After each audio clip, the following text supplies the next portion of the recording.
आयु वर्ग के बच्चों का वजन और ऊंचाई कैसे लेंगे और इसके वजन और ऊंचाई लेने में हमें क्या सावधानियां बरतनी चाहिए, क्योंकि वजन का मेजरमेंट, बच्चों की ऊंचाई का मेजरमेंट जितना सही होगा उतना सही आकलन होगा कि हमारा बच्चा किस श्रेणी में आया है और उसके हम पोषण की शिक्षा हम उसको कैसे देंगे, उसके माता पिता को, उसके अभिभावक को। तो बहुत मायने रखता है कि आप यहाँ पर जो देख रहे हैं, ये जो चार्ट बना हुआ है इसमें आप देख रहे हैं 3 कलर बेसिक रूप से दिख रहा है कि लाल, पीला और हरा। ठीक है, लाल का मतलब क्या हुआ, अगर बच्चे का वजन और ऊंचाई रेड में आता है उसमें बहुत ध्यान देने की जरूरत है, यानी कि स्वास्थ्य और पोषण शिक्षा। आज का प्रशिक्षण में सीखे वृद्धि निगरानी और दिव्यांगता के विषय में मैडम बताई कि जो बच्चा दिव्यांग है विशेष रूप से उसे घरेलू उपाय बताएं, नहीं तो उसको जो है एनआरसी में भर्ती कराएं। कितने दिनों का ये प्रशिक्षण था? 3 दिनों। ये नाश्ता खाना चाहिए सब पेपर में आया? नाश्ता खाना चाहे सब बहुत अच्छा हम लोग को मिल रहा है, कोई परेशानी नहीं है। ये मतलब खबर छपने के बाद ये हुआ ना? खबर छपने के हम लोग तो परेशान थे कि ये झूठा खबर छाप कौन दिया। हम लोग सोच रहे थे कि आप लोग आए तो बताएं। सेविका के बीच में हम लोगों को बताया गया कि जिस तरह आप बता रहे हैं आप ही सेविका के द्वारा हम लोगों को ये जानकारी मिला था, और जिस तरह आप बता रहे हैं उसी तरह वो भी बयान।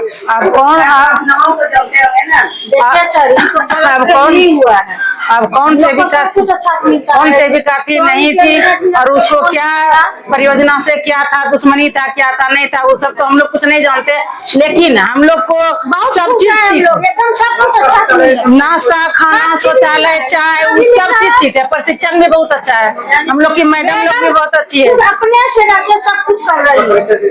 मैं निहारिका कुमारी, कोड 136। सही मतलब सही नहीं बराबर भी होता है, तो फर्क उसको क्योंकि अगर तुरंत ही रोक देंगे तो उसमें जो अभिव्यक्ति की क्षमता है वो कहीं न कहीं रुकेगी, अभी तो इसको उन्मुक्त बोलने का अवसर प्रदान करना। तो इसी प्रकार आज का विशेष रूप से जो मुख्य बिंदु है चर्चा की, जो भी दिव्यांग बच्चे हैं उनका हमारे मुख्य धारा में शामिल होने के लिए बच्चों को हम लोग कैसे उसकी देखरेख करेंगे और आंगनबाड़ी केंद्रों पर वैसे बच्चों के समावेशन के लिए कैसे सावधानियां बरतनी चाहिए ताकि वो बच्चे पुनः मुख्य धारा में शामिल हो सके।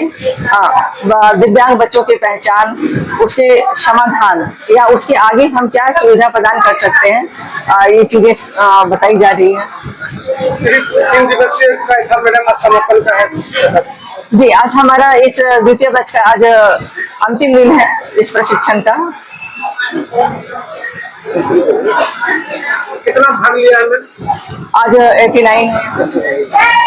मैम परिचय दीजिए। पिंकी कुमारी, सिडीपुर, नाथनगर।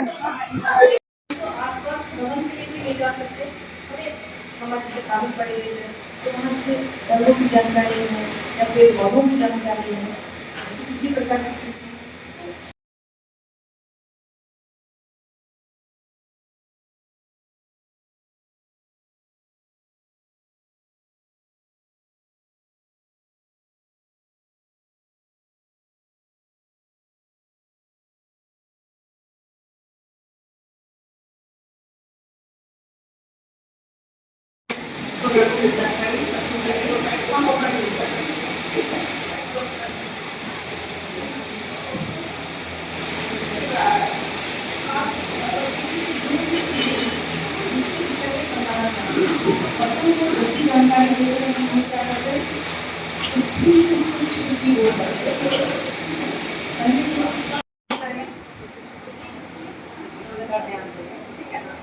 तो जैसे मान लीजिए नैतिक मूल्यों को बताना है तो छोटे छोटे उदाहरण से हमारे पास हमारे परिवार सामाजिक मूल्यों का उसी प्रकार से आप उनको बच्चों को बताएंगे एकदम सरल भाषा।